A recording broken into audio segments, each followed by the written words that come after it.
Woo! Well, Wow. hello All I gotta there. say is wow. Gene and Roger talking movies, and we are Wow. talking Takashi Miike's 1999 film Audition. And I will give a spoiler warning right now Wow. because if you have not seen this film, Yes. If you like and horror movies, you gotta see Audition. and right, and I appreciate Gene saying that because I was concerned he may actually hate this movie. But if you have not seen it before and have any desire to see it, Crazy. please go do that now because the less you know about this film, Yeah. the more powerful it's going to be. So let's Yeah. get right into it. Gene, initial thoughts Yeah, we'll on take it Audition? from Gene and Roger. This movie's great. Great. If you even slightly think you like horror movies, this has got to be on your list of must watch horror movies. As much as you know, Texas Chainsaw Massacre or or Alien or any of the other movies we reviewed, this movie Audition has got to be on your list for horror movies. Yeah, it's great. It certainly is. We briefly talked about it last week. Is that the movie kind of exists in like a duality. It starts and seems like it's like a like a not a rom-com, certainly not that, but it's like a romantic movie, you know. I'm so glad that Gene likes this film because I love this movie. It is, I think, the pinnacle of Takahashi Miike's career, even though it's one of his earlier films. You may know him, of course, from Visitor Q and then, of course, Ichi the Killer. But I equate this film to like Robert Eggers and The Witch, where you were put on this earth to create one specific film, and, Yeah. and you did that. Yep. And I just love this film because you like all of the characters. You do. You even like Asami as you're getting to know her more. Yeah, you do like her. And I love the beginning where his wife passes away. That scene happens at the very beginning. It starts in a hospital with the wife passing away. The younger son is bringing a little get well card Yeah, to Hiko. her, and then it goes and it kind of shows how the father and the son's relationship moves on from the mother's death. There's a nice scene where they're fishing Yep. and Yep. things like Very that. good. And so you're really setting up this father as like he's a good guy. He's taking care of his kid. The relationship between him and his son is great.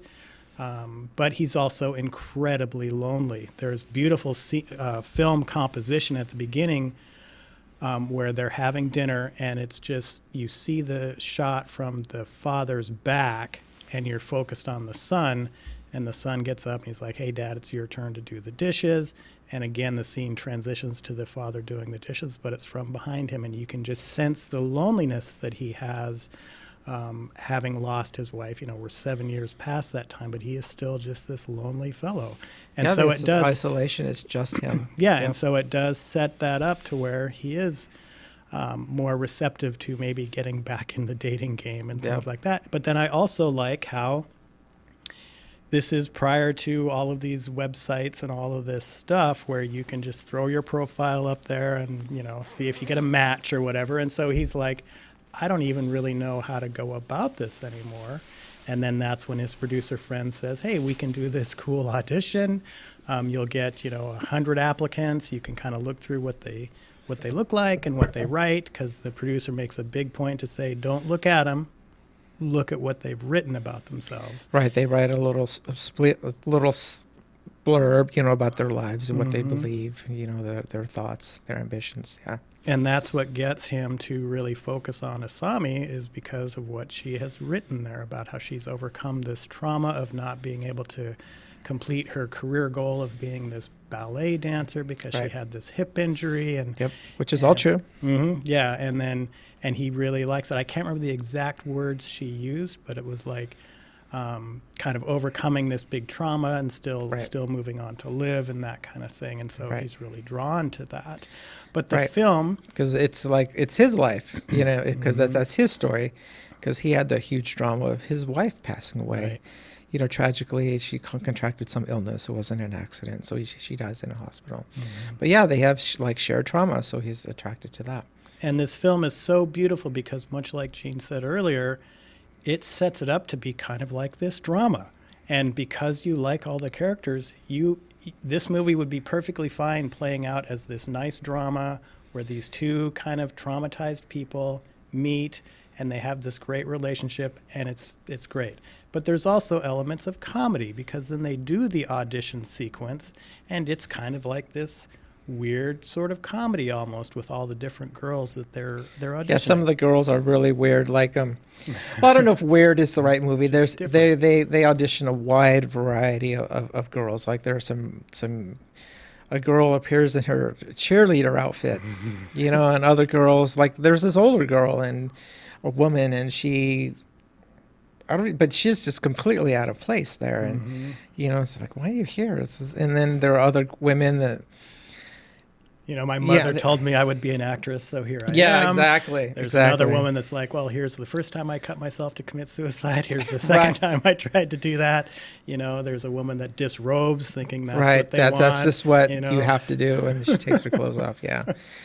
Yeah. So I love the fact that the director is taking you down this road of just this, if you go in thinking this is just going to be outright horror from beginning to end, it's not that. Nope, it's this nice kind of slow burn. It's the ultimate slow burn movie, I think, as far as how it sets up its tone. But it's well done, though. It's not like it's drawn out. It's just like not endless talking, but things are happening, and it's easy to follow. And again, because you like the characters, you're drawn in, and you are following the movie.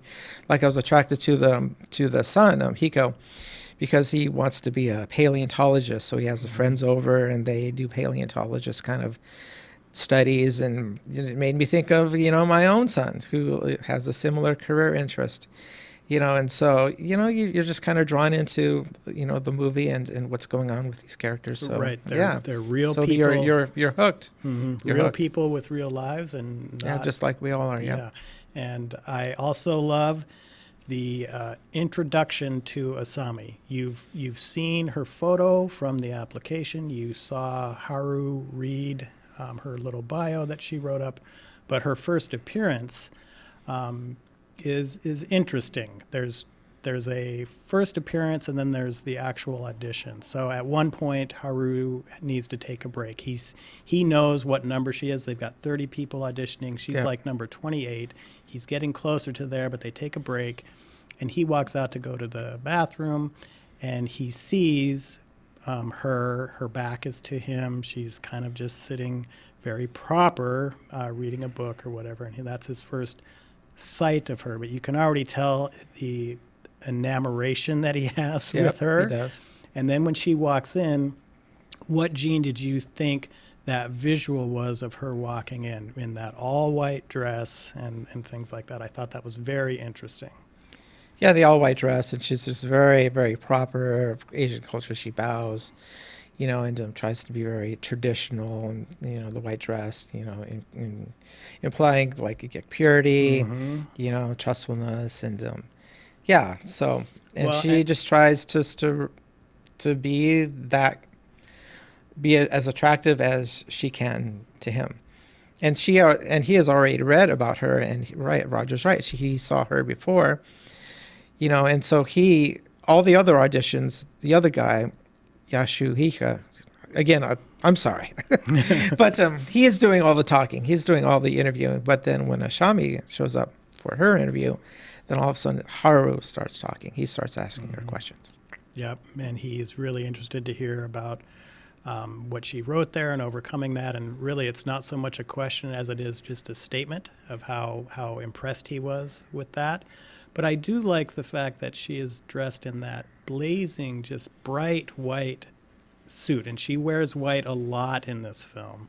And I do think it was also kind of like, because there's that scene at the beginning where they're fishing, Haru and his son are fishing. And this to me was almost like she is now fishing. Are you going to take a bite of this lure that I'm throwing out there? Because I'm all in white, marriage color, right? Your sure, wedding gown and all that stuff. Are you going to take that bite? And she's also very like Gene said, very, very proper, very reserved, very quiet. There's a scene later where the producer and Haru are talking. The producer has concerns about Asami right away. He's getting a bad vibe from her somehow. Yep. But there is a good sequence of dialogue between Haru and the producer where they use the word obedient. Oh, she's talented, she's beautiful, she's also obedient. And that is definitely the message she was sending there is, yep, I will do what I need to do to please you, and I'll be quiet, and just kind of that traditional Japanese expectation of the woman, right? Yeah. So, but of course, after the interview, Haru pursues Asami, and they have a series of dates, and he is upfront with her. He tells her that, well, he doesn't tell her that the auditions were all kind of staged, but he says that the film is kind of fallen through and it's just not going to happen. So he kind of tells her that, that the film's not going to happen. Clearly he has to mention that because there was no film. But then they go on a series of dates and they get to know each other. And well, but Gene, let's point out the one other interesting thing though, because the producer had his the hair standing up on his skin, and he checks her credentials, right? Because she says, "Oh, Haru mentions that they're going on dates."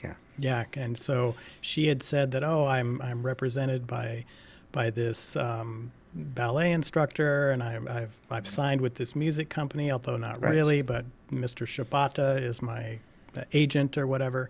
And this producer is concerned enough that he does check all of her references, only to find, of course, that, well, yeah, this Shibata guy hasn't been seen in a year. Yeah, he's disappeared. We can't get any background information on this woman other than what she put in her resume. Asami also said, "Oh, I work 3 nights a week at this bar." Yep. And things like that. And so, I mean, just typical ordinary stuff. Yeah, and then Haru, who is kind of so enamored with Asami, he does ask her, "Hey, what's the deal with this Shibata guy?" And then she just kind of plays it off where, "Oh, I was told to just say a bunch of stuff because to make myself look better in the interview," and things like that. Right. Yeah, but the background, you have a good friend here. Shueisha, he's a good friend, for Haru, and so he checks out these references, and none of them pan out. And so, but then the date goes on, and then Haru ups the ante, and he asks her to go on a little weekend trip, like just them two going on to like a fancy resort, and so he's actually going to, I think, he is going to propose to her then, right? Well, and that was interesting too, because they do have an interaction between the son and Haru. And the son is like, "I see that you're just blinded by love right now. You should bring Asami over so I can take a look at her and see if she's really the right fit for you." Right. But he does not do that. He's like, "Nope, we're going to this weekend retreat and I'm going to propose to her there." Yeah, well, a little backstory on Haru. He has his own business, it seems, and he's pretty successful. He like runs the show, and then in his loneliness, he has had like office affairs. We get the movie goes out of their way, the producers, to kind of highlight that Haru has had an affair in his office, and so he's not all that totally innocent kind of guy, but, are these things common? Not, I don't know. But when they happen, are they so infrequent that, no, they're kind of happen all the time, these office affairs and things. But just FYI, just to let you know, our protagonist, Haru, will start to have these, what's the right word, Roger? Like visions, or he'll have hallucinations, but they go on this weekend resort trip, and then they end up having sex. So, but after they do that, well, maybe back up a little bit. Yeah. So she kind of she shows him that she has scars on her like inner thigh, her inner right thigh. And she seems to be somewhat transparent about her history and explaining what is going on. You know, that a former ballet teacher had scarred her there on the inside of her legs. And so she went out of her way to show that to him, that wouldn't, you know, be a disqualifying element. And he's like, no. And it, you know, so they end up being intimate together. But then when he wakes up the next day, she's gone. Well, and I think we also need to point out, though, that she made, an explicit request that you shall love only me. Yep, she says it multiple times. And You'll that love only other me. men have told me this, but they did not follow through with that. Yes, you will love only me. And I think I do want to also point out, though, that the producer had told Haru to never call her. And I love the scene when he finally does decide to call her, and that phone is ringing, and this is the first time you see that, okay, something's not really weird right here, because Asami is sitting in this very sparse apartment. There is a big burlap sack by the phone, but her head is down, almost as if since the last time Haru saw her, she has just been sitting right there waiting for that phone to ring. And then when it does... She has been just sitting there. Yeah. And then when it does ring, there is this great close-up of her mouth as it slowly turns into a smile, almost like what I was saying earlier. Yep, he's bit my lure, and now I'm going to reel him in. And then that segues into the weekend retreat scene. But also, I should point out, the big giant burlap sack starts to move at one point. Yeah, I think it's later. Yeah, I think, Shueisha tells Haru not to call right away. Right. But, of course, does Haru wait? He does a little bit. Mm-hmm. No, but he gives in, and he calls her much before he should. And so, and then we get a clue into Asami, and there's something definitely not right here. Mm-hmm. Yeah, because she is just sitting by the phone waiting for it to ring. Yeah, and she's waiting. Yep. And so, so that they're intimate, but then he wakes up and she's gone. Mm-hmm. So then Haru, he likes her. He's about to propose, but so he starts looking for her. You know, he goes to the ballet studio, and at first it's like boarded up. So you think, oh man, that's a lie as well. But then he hears music from the inside, so he tears off a board, and the door is unlocked, and he goes inside, and he meets the music instructor, or the ballet instructor, I should say. So Roger, what did you think about that? Well, the ballet instructor. It's interesting because there is confusion over whether that's the ballet instructor or if it's actually her stepfather, because she does talk about how her stepfather was very abusive. He had these false feet and was at home all the time, and that he would there's the implication that there was some sexual impropriety going on with this father, but certainly physical abuse was going on. And so my thought, Gene, is the Shibata character is actually the guy in the burlap sack. It sounds sad, but it could fit. Yes. Mm-hmm. Yes. And so it's a little unclear as to who this person really is, but my thought is it's the stepfather. But go ahead, Gene. It's the person in the bag is, if I thought is the Shibata guy who's been missing for a year, or is it somehow the stepfather? Yeah, and so Haru, so he's looking for her, and he's at the ballet studio, and he talks to the ballet instructor, asks the ballet instructor all these questions, and he just starts laughing. Mm-hmm. Well, like he is privy to some inside information that he's not going to say. Yeah. But the joke's on you, buddy. Well, and he says, "Did you smell her? Did you touch her body?"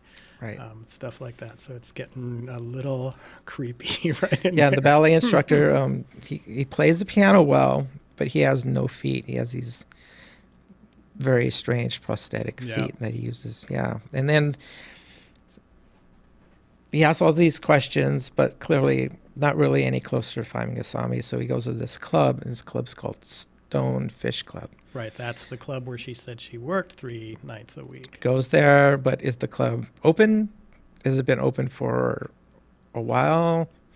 No, the club's been closed for a long time. But there's this local guy who happens just to be by the club, and so, Haru asks him some questions.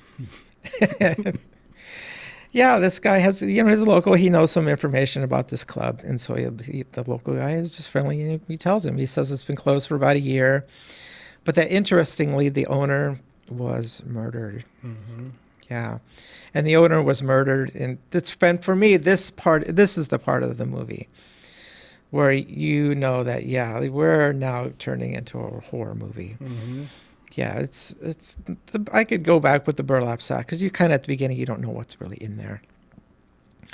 But right here, this local guy describes how this owner was murdered, and this owner was murdered. He was sliced up into a bunch of she was. pieces. It was it was right. It was female, sliced up into a bunch of pieces. And he was describing that the floor of the club was old and was slanted, and so all the blood went down the floor and it managed to go into the hallway. Mm-hmm. And then when the police came, when they were putting all the pieces back together, they found that there were some extra fingers and a tongue. And an ear. Right. That were... Didn't belong to the corpse. Didn't belong to the corpse. Yeah, they were extra. And so right at this point, Haru, we'll just, for lack of a better phrase, who has a vision. And he has a vision of these, of a tongue flapping, and there's this blood all over the place. Well, what I want to say, though, is the reason I think that fellow in the dance studio with the prosthetic legs is not Shibata. It's because I believe Shibata is the guy that's in the bag, and he was having an affair with the owner of that bar because... Haru said, "Hey, can I stop by the bar sometime when you're working to check it out?" And she was like, "No, the manager there gets too much into my business, too personal with my business and stuff." And so I was connecting those pieces where, well, the reason you haven't seen Shibata for a year is he's in that burlap sack, and he was probably having trying to start a relationship with Asami, yet another person who said, "I would love only you." But then, here's this other girl that you're actually seeing, so I'm going to slaughter them all. And I'm also going to leave your body parts there, just as another example of, don't mess with me kind of thing. Right. We don't know what happens to the stepfather. She clearly states that he is handicapped and that he stays in the house all the time. But it kind of fits that the owner of the Stone Fish Club, she's murdered, so she's not in sack. Right. But who do these fingers belong to? And this other guy has been missing for a year. Yeah. See, and I just think too, because we also learned later that the guy in the burlap sack also has his feet removed. And so my thought was because of the psyche, fingers. Because of the psyche of the Asami character who had to live with this stepfather with these prosthetic legs, she was now also doing that to all of her other male victims. Right. I'm going to keep you around the house, and one way to do that is I'm taking your feet off. Right. Yeah. So Asami, she finds out where it's interesting that Haru's looking for Asami, but then Asami finds Haru first. Mm-hmm. And she finds out where he lives, and then she goes to his house. Nobody's there. She finds a picture of his ex-wife. Mm-hmm. So maybe she feels betrayed. I'm not quite so sure. But then she finds, I think she's just looking for the house for something to put like a drug into that, like a drink. So it's clearly, as she's searching around the house, she finds like a decanter of alcohol. And it seems like it's in a place where it's commonly used. Mm-hmm. So she puts a nerve agent in there, and then she just waits in the house. And unfortunately, Roger, they had a dog. Right. And I'm just like, please, did the dog have to die? We've talked about this, but Asami kills the dog. I was okay with this dog. You're okay with the dying. dog? Yeah. It's this cool little Yeah, beagle. little happy It's cool beagle. little happy beagle. Oh, But- why did the dog? No, you knew the second you saw that guy that eventually he's going to die. It's sure enough. Why? But anyway, the dog is dead.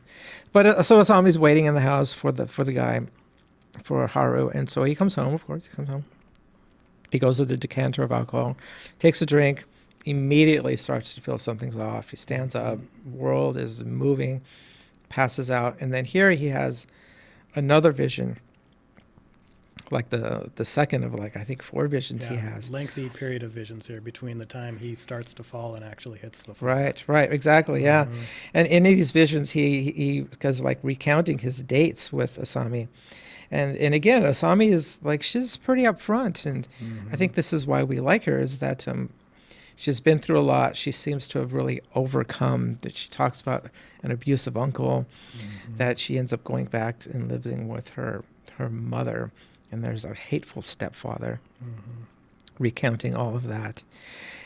Yeah, and then Well, she's like Yeah. throwing down the stairs and had her shoulder Right, broken. right, She was exactly. dunked in cold water and got pneumonia. got pneumonia, right? All the Uh, tales of all the The stepfather then, who I'm guessing we did meet in that studio, but he's torturing her, he's burning her with those sticks, and all sorts of terrible, terrible, traumatic things are happening to this child before Right. she's even 7.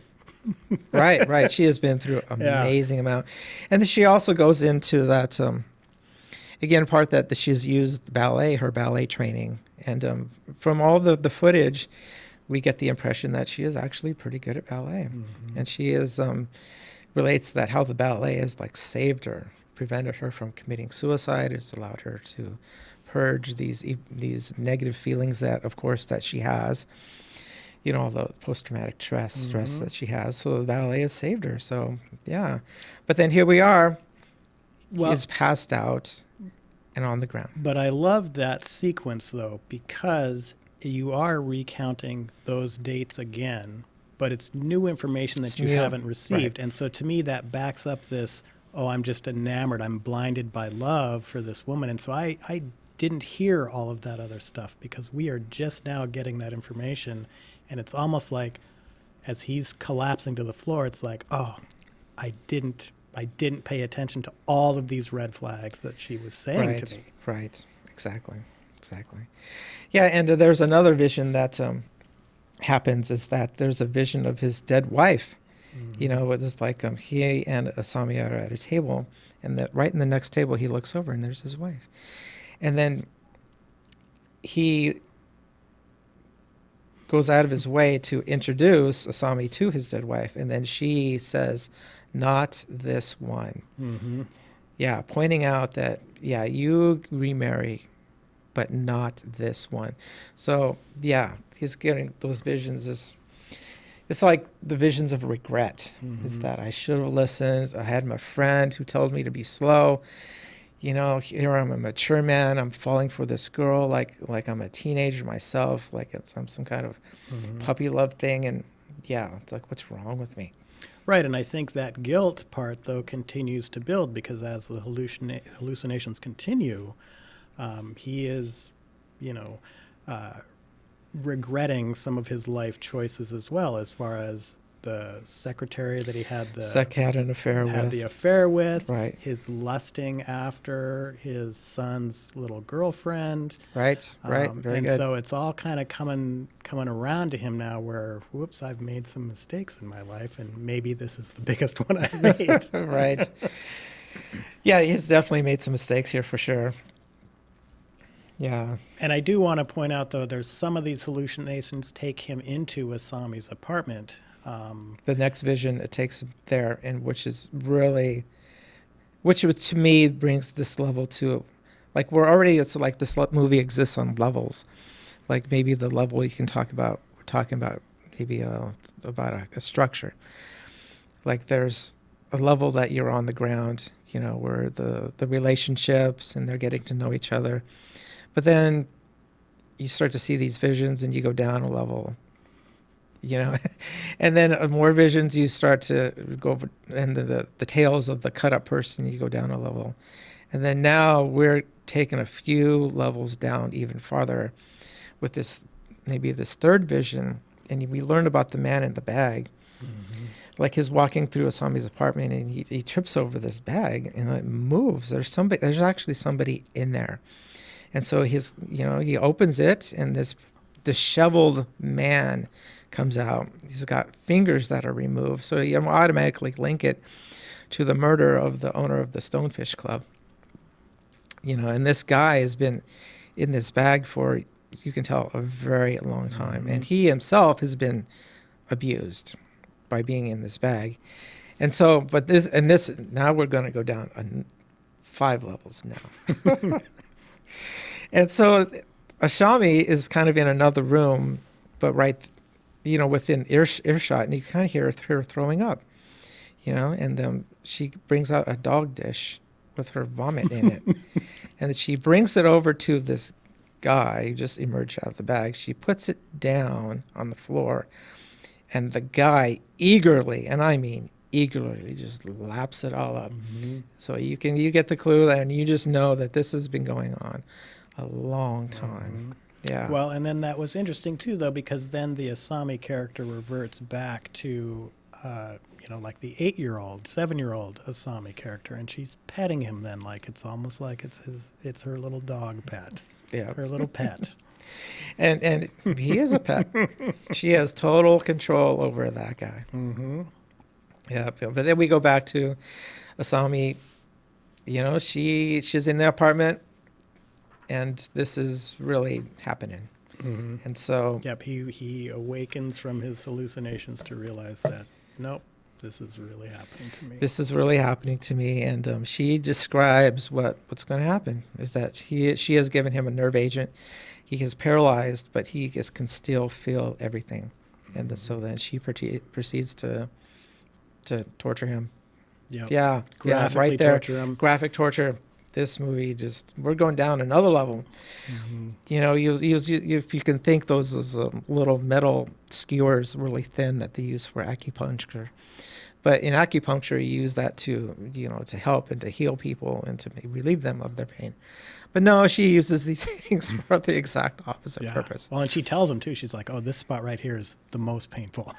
Yeah. And she says, like, this part of the abdomen is very sensitive. I'll put one right there. Yeah. And she puts it in, and as she's putting these skewers into his body, it's like she's saying here, or she's saying kitty, kitty, kitty, kitty. Right. But the translation is deeper. Yeah. Yeah, but it sounds like kitty, kitty. it sounds like kitty, kitty, kitty. Yeah. Which is an interesting language thing, which in a way adds depth to the movie, because she's like having fun as she's doing this unbelievably horrific thing. She's not regretting it. She's just liking it, which we'll talk about in a little bit. I think it's one of the themes of this movie. Yeah, but then she tortures him, and then she finishes with the abdomen, and then she starts to put these skewers into the bottoms of his eyes. Oh my gosh! Yeah. My gosh! Yeah. And it's. I love this scene. I mean, I say love, of course, horror films. I love it. I think this is a beautiful horror film. But it's like he keeps just pushing. The director just keeps pushing it. Pushing it. Maybe we're going to cut away. Maybe we're going to fade out. No, we're not going to cut away. Now we're going to go put these things under your eyes. We're not fading out. And she's happy to do it. She's like overjoyed that this is happening, that she's able to do this. And then she moves on, of course, to got to get your feet off. Yeah, and then she takes, with this like piano wire device, she cuts his left foot off. Yeah. And then she starts to cut his other foot off, but then the doorbell rings. But I just want to get into a little bit of the dialogue that she says that touches on a lot of the themes of this movie, which kind of touches on, which is a reason why to really like this movie, is that it touches on like these archetypal elements of humanity. Is that she says, quote unquote, and I wrote this down. So, yeah. She says, only pain and suffering will make you realize who you are. Mm-hmm. It's like, my gosh. Another one, quote unquote, only extreme pain do you understand your own mind. So it's like only through the most absolute kind of extreme torture and pain can you really understand yourself or achieve clarity in your life. So it's like, in a way, this pain is necessary for you. Yeah. Yeah. So yeah, we can maybe get it. Well, and I just love that because Right. that's all learned behavior, right? Her entire early part of her life, I don't even know, 14, 15, from 0 to 15 was just nothing but trauma and torture Right. and All pain, the time.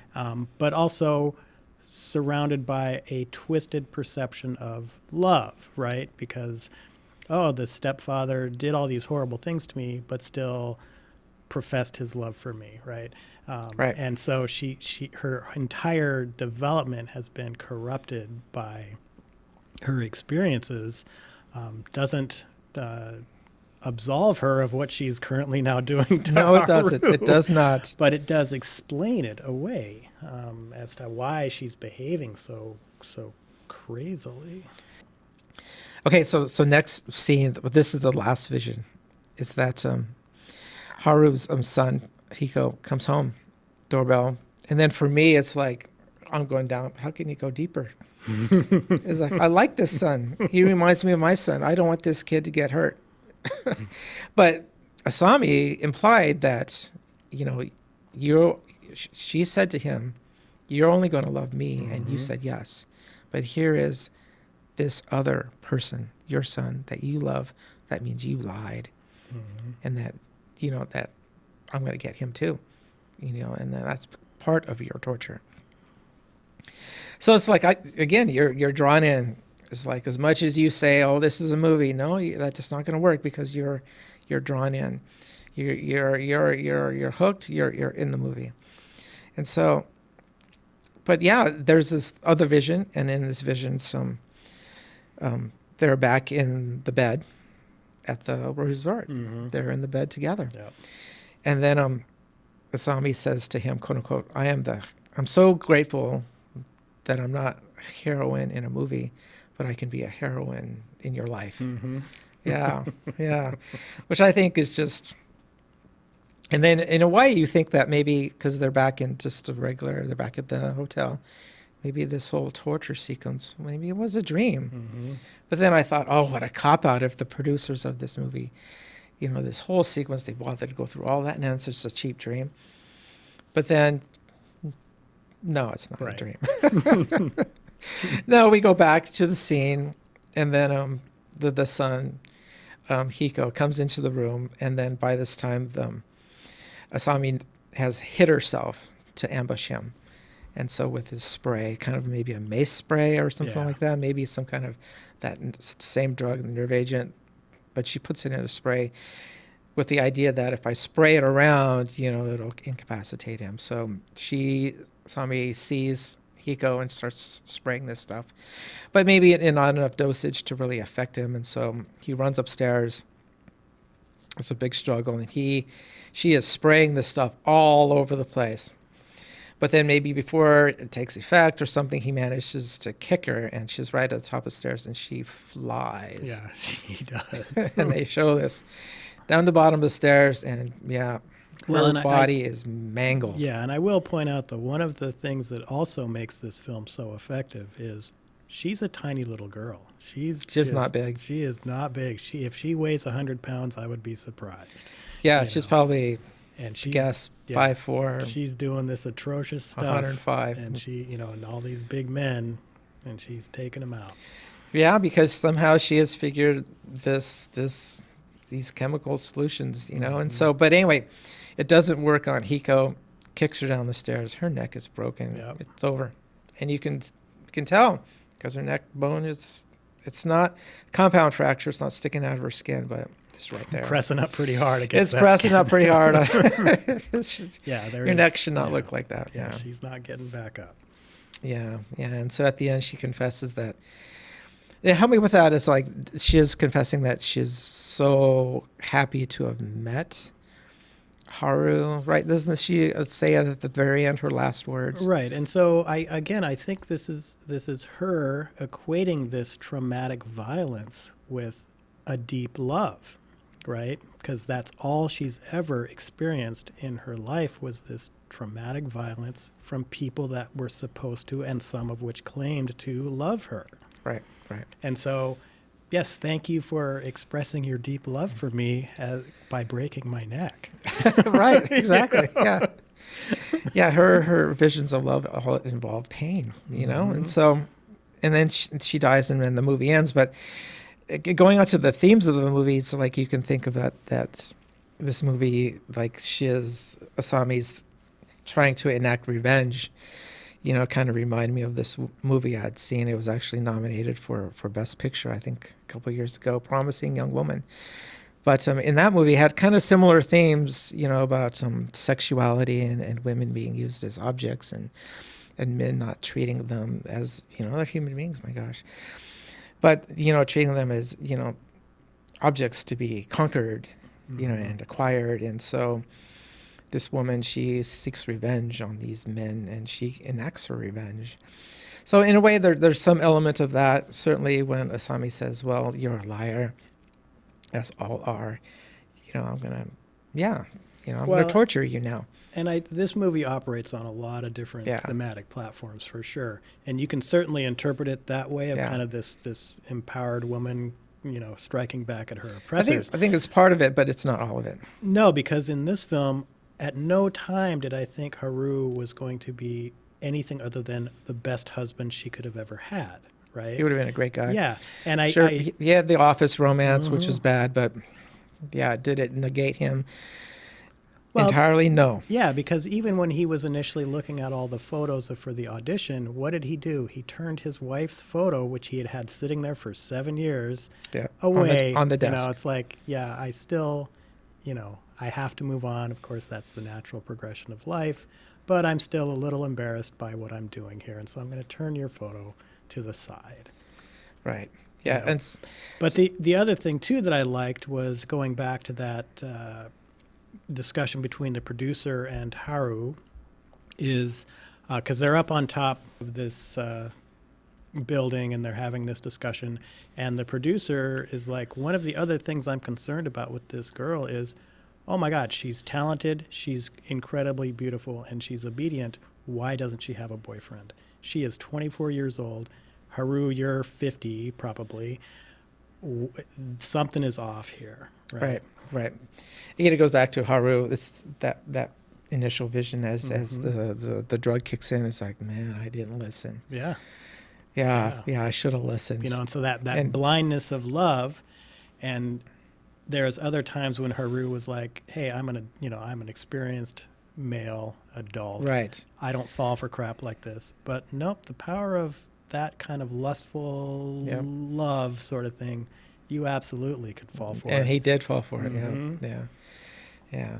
So, but another, I think, a theme, you know, so I think definitely revenge is part of it. But another thing that I caught out of it was that salvation, especially when Asami says that I'm the heroine of your life, you know, and that whole idea of I kind of alluded to it earlier, is that we have to kind of suffer ourselves in order to attain like a higher awareness. You know, I looked it up, and it's this kind of idea is littered in the Bible. You know, here I am, we're talking horror movie, and I'm bringing out Bible verses, but I'm going to do it. And like in James 2:8, it says, "Consider it pure joy, my brothers and sisters, when you face trials of many kinds." So consider it joy when you face trials. I will have to point out, though, out of all of the people that have ever reviewed or talked about Audition, Gene from Gene and Roger Talk Movies is the first one to make a direct correlation with the Bible. So that's super awesome. Because it's a common theme, and we all understand this concept. I'll do a couple more. First Peter 1. And all this you greatly rejoice, for now, for a little while, you may have had to suffer grief in all kinds of trials. Romans 5. Not only so, but we also glory in our sufferings because we know that suffering produces perseverance. So So, Gene, just kind of throwing this out. So, yeah, this is a horror movie, but the theme there is absolutely there. So I'm sorry to interrupt. well, no, my point is that should I take my DVD copy of this to the next church I go to and just say we should play it as an example of the Bible here? Some scripture? No, not at all. Of course Because not. any way I can justify people seeing this movie, I'm down with.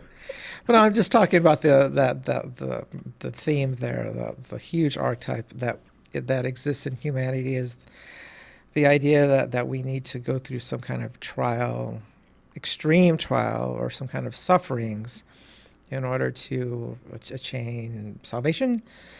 Even the story of the Bible is, Jesus was tortured, right? Mm-hmm. Before he died, and then he went to heaven. So why do we have to suffer to attain some higher level of being? Like, can't we just not, just work hard and be a good person, and that's good? No, Roger, we got to suffer. Yeah. So suffering, quote unquote, in the air quotes, suffering. What does that mean, suffering? Does it mean like torture, like here? Like, I think Asami, her mind view is so out there. Mm-hmm. She equates saving this guy as, I'm going to torture you in the most inhuman, unimaginable way. And actually, by torturing you this way, I am helping you. I'm expressing my love for you. Yeah, I'm expressing my love for you, and I'm helping you to attain a higher level of being. I am saving you. So, so it just kind of just makes you think about these things, which I think movies have the power to do that. Just give them space and allow your mind to go there. But yeah, it's this whole idea of human suffering, and yeah. I mean, of course, on some levels, it's apparent. Like to be an Olympic athlete, you have to go through a lot of training, and can the training be like suffering? Is that what that means? I don't think so. I think they're talking about something else. Right. Do I have the answers for this? No, I certainly don't. But just makes me really think about this, because Well, and I think there. this is yet another example, though, of when you build your horror around likable characters, well fleshed out characters, well written characters. Nobody in this film acts out of character, right? It's all just realistic portrayal. You can do a lot of amazing things. This movie, like I said, the first 45 minutes is just this nice little light kind of drama, and hey, I hope he can land this really awesome girl. And it's an interesting idea to have an audition to kind of find your future mate. So it's an interesting idea. And the movie runs with it. But then, I think to run with my analogy, it exists on levels, and you start going down, and you keep going. Well, and I do want to point out the actress who plays Asami. I'm probably going to pull a Gene and butcher her name, but it's Ihai Sheena. Those of you who have maybe not seen Audition but have seen Tokyo Gore Police, she's also in that one and does a good job in that one. But she is just phenomenal in this film, going from this meek, quiet person to reveling in the violence she inflicts upon Haru when she is sawing his leg off. Oh, yeah. And just ecstatic about it. When she's sawing off his right foot, which she doesn't quite finish, again, because Hiko comes in and interrupts her, but she is happy and overjoyed. It's like, because she is expressing great love to him. In her mind, she is saving him. She is doing him a great favor. Yeah. The greatest display of love possible she's doing. Yeah, it's just an amazing film. And if you have not seen it, well, I hope you shut us off before you listen to the whole thing, but go watch it. Yeah. It's a unique film all to itself. Gene did point out a much later film that maybe had some thematic elements that this one did, but it is unique to itself.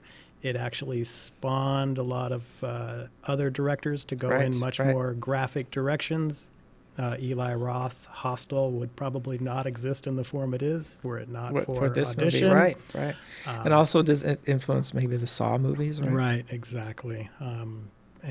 But of course, those movies are what they are. This one is a just brilliant story where if you want horror, it is unleashed in a way that you don't see coming. Right.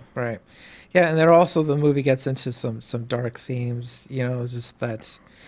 Just when I think one of the Haru's like third vision, where he has visions of him right in the middle of his affair with the office worker, and then him having this fantasy with his son's girlfriend. Mm-hmm.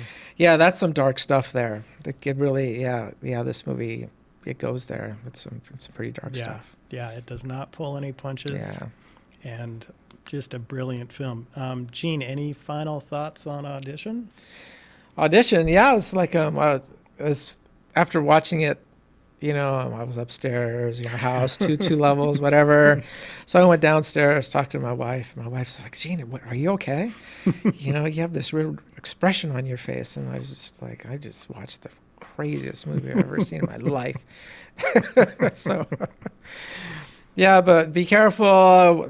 No kids should watch this movie. It's good stuff. It is, if you call yourself a horror movie fan, then you must watch this movie. Right. I'm hoping any horror movie fans out there that are self-proclaimed horror movie fans have already seen this. But if you haven't, oh my God, you need to watch this film. Yeah, Audition. I just got it off Apple TV. No, Apple Plus. I think Apple Plus. Yeah, so it's readily available. It's $3.99. It was interesting. Because the rental was $3.99, but to buy the movie it was like $2.99. It was like, well, I don't want to buy this movie, so I spent $1 extra to rent it, which was really weird. Yeah. So. Well. But it's good stuff. Yeah. If you like horror. Yeah. Well, and the thing again, warning ahead of time is you're going to sit through 45 minutes of did I get the right movie? Yeah, you did. You did. It's, and this movie is a little bit longer than Roger's Sweet Spot. It's not 83 minutes. No, it's an hour and 115. Yeah, and it's a little bit longer. It does not drag. That's the this movie justifies its longer length because every scene, and I cannot think of one scene that was just a throwaway scene in this film now that I'm thinking about it. Everything is connected to each other. All of the dialogue is important. Every scene is important, and so it justified its running time. Yeah, it's good stuff. All right, Gene, are we going to do one more J-horror next week, or are we moving on to something else? I don't know. Where do we go from Audition, man? Well, and I agree. I was concerned in actually exposing you to this film. I am just overjoyed that you actually liked it, because I was like going, oh my God, what if he hates it? So I'm really pleased that you did. We certainly can stop J-horror here and move on to something else. We can stop J-horror here, Okay. So are we going to do Barbarian next week then? Yeah, I think Barbarian. Okay. Barbarian. So next. we'll be checking out Barbarian. I think we're going to try to get our friend Bella back on the air with us to talk about Barbarian. We've heard that she really, really liked that movie. Yeah, she said she liked it. So yeah, we'll check that out. But anyway, if you've never seen Audition, my God, go do it.